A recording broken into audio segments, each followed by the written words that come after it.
जय हिंद साथियों, आज हम लोग बिहार डीएलएड एंट्रेंस एग्जाम के लिए मोस्ट सुपर सेलेक्टेड क्वेश्चंस को पढ़ने वाले हैं। प्यारे मित्र, पिछले क्लास में आप सभी को मैंने जीके जीएस के 75 क्वेश्चंस को कल ही करा दिया है। अगर आप लोगों ने वह क्लास को नहीं देखा है तो डिस्क्रिप्शन में लिंक दिया गया है। साथ ही साथ आपको मेरे चैनल के भीतर जाएंगे तो आप सभी को वहाँ मिल जाएगा।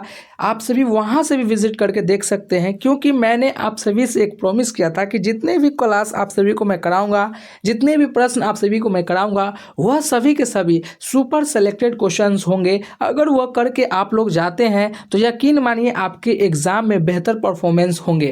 प्यारे मित्र, आप सभी से पहला प्रश्न सवाल नंबर 21 आप सभी से क्या कहा जा रहा है।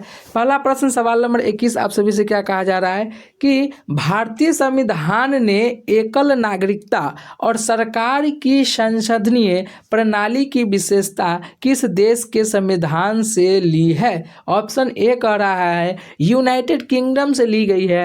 ऑप्शन बी कह रहा है संयुक्त राज्य अमेरिका से ली गई है। ऑप्शन सी कह रहा है ऑस्ट्रेलिया से ली गई है। और ऑप्शन डी कह रहा है कि कनाडा से ली गई है। प्यारे मित्र, सवाल नंबर 21 का कौन सा ऑप्शन सही होगा। भारतीय संविधान में एकल नागरिकता और सरकार का संसदीय प्रणाली की विशेषता किस देश से ली गई है। सवाल नंबर 21 का कौन सा ऑप्शन सही हो जाएगा। तो एकल नागरिकता और सरकार की संसदीय प्रणाली की विशेषताएं जो है यह संविधान यूनाइटेड किंगडम से ली गई है। प्यारे मित्र, सवाल नंबर 1 का जो राइट ऑप्शन आपका हो जाएगा वो ऑप्शन आपका ए हो जाएगा। चलिए अगला क्वेश्चन, सवाल नंबर आप सभी से क्या कहा जा रहा है 22 में कि भारत में संघ राज्य क्षेत्रों की संख्या कितनी है। Option A 5, option C 9, option B 8 और ऑप्शन डी 6। प्यारे साथियों, सवाल नंबर 22 का कौन सा ऑप्शन सही हो जाएगा। भारत में संघ राज्य क्षेत्रों की संख्या कितनी है, तो आप सभी जानते हैं कितनी है, वह संख्या है 8। सवाल नंबर 22 का जो राइट ऑप्शन हो जाएगा वो ऑप्शन आपका बी हो जाएगा। अगला प्रश्न सवाल नंबर 23 क्या कह रहा है कि संयुक्त राष्ट्र की इनमें से कौन सी एजेंसी अंतर्राष्ट्रीय श्रम अधिकारों का संवर्धन करती है। ऑप्शन ए कह रहा है IMF, ऑप्शन बी कह रहा है IMF, ऑप्शन सी कह रहा है ILO, ऑप्शन डी कह रहा है ICAO। मेरे प्यारे साथियों, सवाल नंबर 23 का कौन सा ऑप्शन सही होगा। संयुक्त राष्ट्र की कौन सी एजेंसी जो है अंतर्राष्ट्रीय श्रम अधिकारों का संवर्धन करती है, तो वह कौन सी एजेंसी है, तो वह एजेंसी है ILO। राइट ऑप्शन जो हो जाएगा सवाल नंबर 23 का वो ऑप्शन आपका सी हो जाएगा। चलिए प्यारे मित्र, सवाल नंबर 4 क्या कर रहा है आप सभी से 24 नंबर कह रहा है कि 1986 में पंडित बिरजू महाराज को निम्नलिखित में से कौन सा पुरस्कार प्राप्त हुआ है। Option A Padma Bhushan, option B Kalidas, option C Padmashri या ऑप्शन डी पद्म भूषण। मेरे प्यारे साथियों, सवाल नंबर 24 का कौन सा ऑप्शन सही होगा।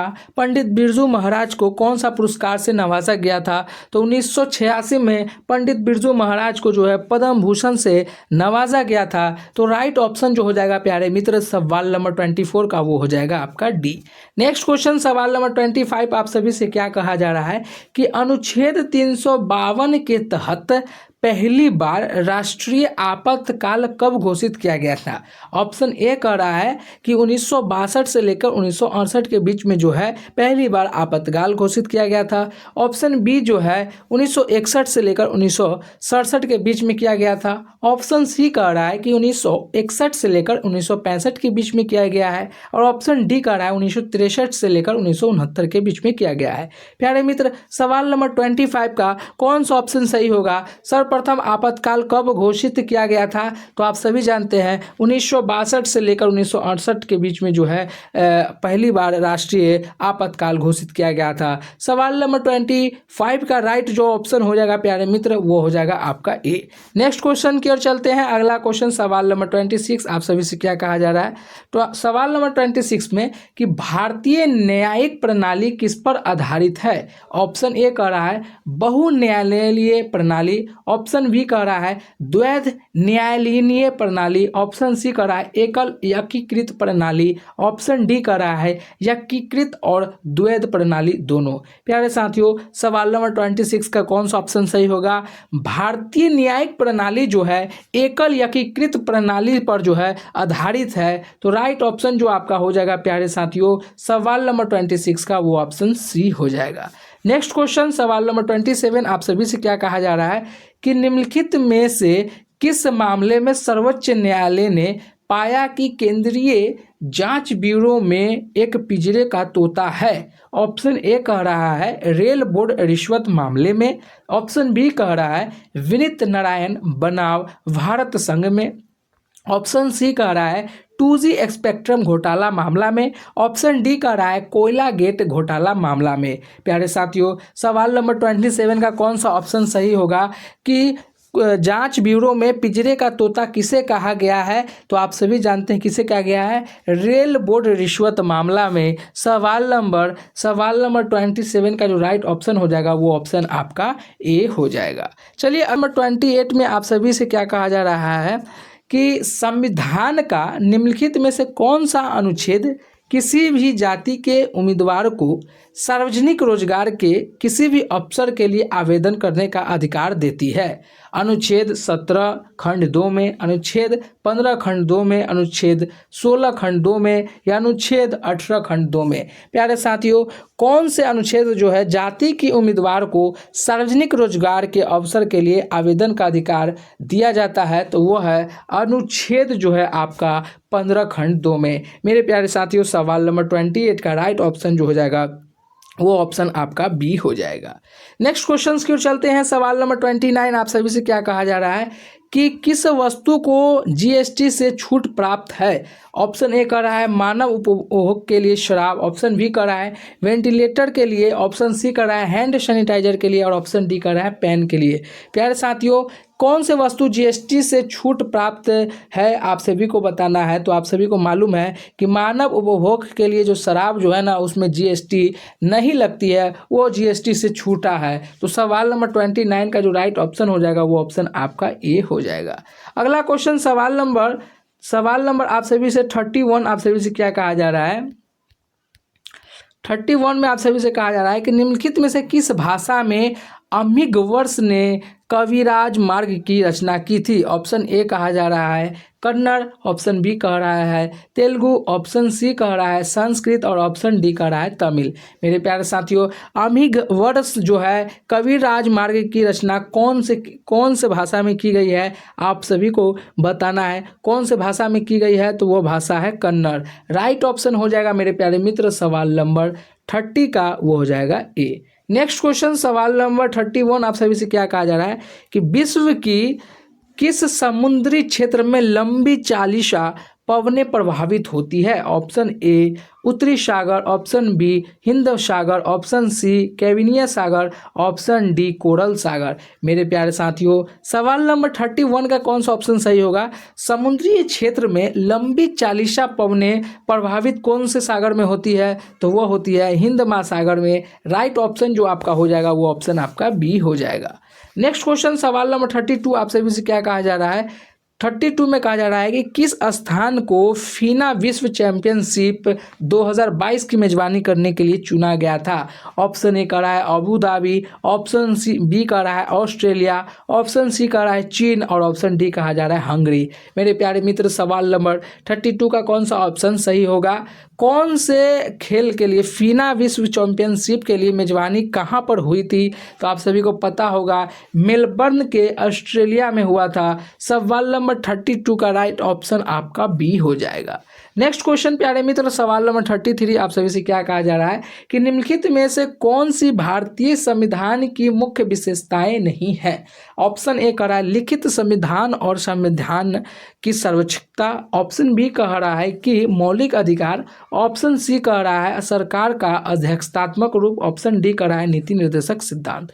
मेरे प्यारे मित्र, सवाल नंबर 33 का कौन सा ऑप्शन जो है आपके सही हो जाएंगे? भारतीय संविधान की मुख्य विशेषताएं नहीं है तो वो कौन सी है? सरकार के अध्यात्मक रूप जो है वो नहीं है। राइट ऑप्शन सवाल नंबर 33 का वो आपका सी हो जाएगा। नेक्स्ट क्वेश्चन सवाल नंबर 34 आप सभी से क्या कहा जा रहा है कि भारतीय संविधान के किस भाग में पंचायती राज का वर्णन किया गया है। ऑप्शन ए कह रहा है भाग 7 का, ऑप्शन बी कह रहा है भाग 9 का, ऑप्शन सी कह रहा है भाग 8 का, ऑप्शन डी कहा जा रहा है भाग 6 का। मेरे प्यारे मित्र सवाल नंबर 34 का कौन सा ऑप्शन सही हो जाएगा। भारतीय संविधान के किस भाग में पंचायती राज का वर्णन किया गया है, तो वो आपका हो जाएगा पंचायती राज का जो वर्णन है भाग 9 में किया गया है। प्यारे मित्र सवाल नंबर 34 का जो राइट ऑप्शन हो जाएगा वो ऑप्शन आपका बी हो जाएगा। चलिए अगला क्वेश्चन को देखते हैं। अगला क्वेश्चन आप सभी से क्या कहा जा रहा है, कह रहा है कि यह किसने कहा था कि अच्छे नागरिक से अच्छा राज्य बनता है और बुरे नागरिक से बुरे राज्य का निर्माण होता है। Option A Plato, option B Rousseau, option C अरस्तु और ऑप्शन डी लास्की। प्यारे साथियों सवाल नंबर 35 का कौन सा ऑप्शन सही होगा। किसने कहा था अच्छे नागरिक से अच्छा राज्य बनता है और बुरे नागरिक से बुरे राज्य बनता है, तो वह कहा था प्लेटो ने। तो राइट ऑप्शन जो आपका हो जाएगा वो हो जाएगा 35 का ए।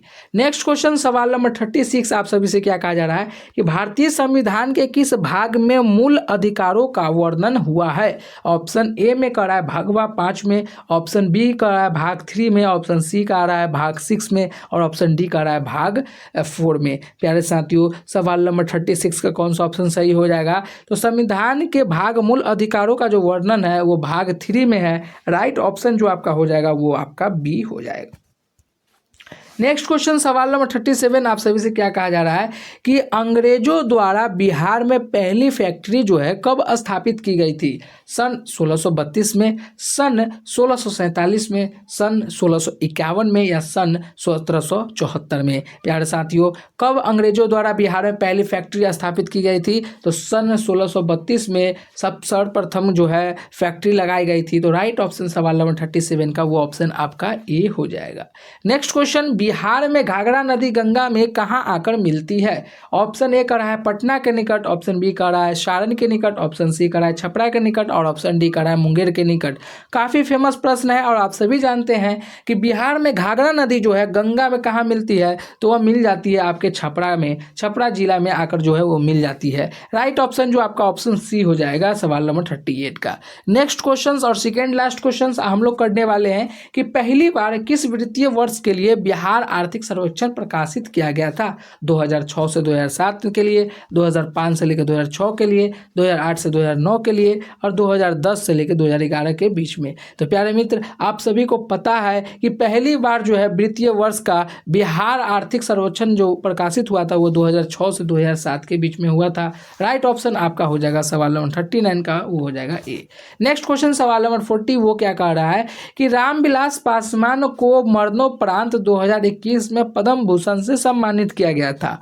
उनका जन्म बिहार के किस जिले में हुआ है। तो काफ़ी ज़्यादा फेमस प्रश्न है और काफ़ी ज़्यादा आप लोग जानबो करते हैं। वो खगड़िया जो जिला है उसमें जो है रामविलास का जो है जन्म हुआ था। प्यारे मित्र सवाल नंबर 40 का जो राइट ऑप्शन हो जाएगा वो ऑप्शन आपका सी हो जाएगा। प्यारे मित्र सवाल नंबर 40 टोटल आज हम लोगों ने किया है, मतलब 20 प्रश्न आज हम लोगों ने कर लिया है। आप लोगों ने यह प्रश्न कितना सही किया है कमेंट बॉक्स में बताएंगे। साथ ही साथ आप कौन से जिले से देख रहे हैं ये भी आप लोग कमेंट बॉक्स में ज़रूर बताएंगे। फिर मिलते हैं नेक्स्ट क्लास में, जब तक के लिए जय हिंद।